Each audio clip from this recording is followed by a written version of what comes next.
Guys, nagamit ko ng aking air fryer. Natanggap ko during sa aming Christmas party. Thank you po. Ayan.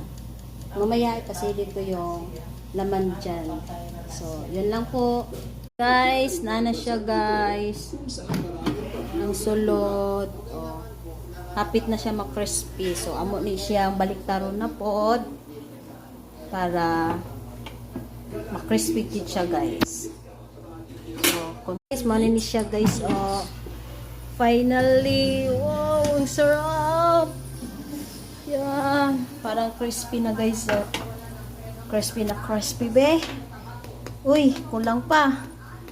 So, balik. So, ato siya ibalik guys para maluto gid siya guys ug ma-crispy.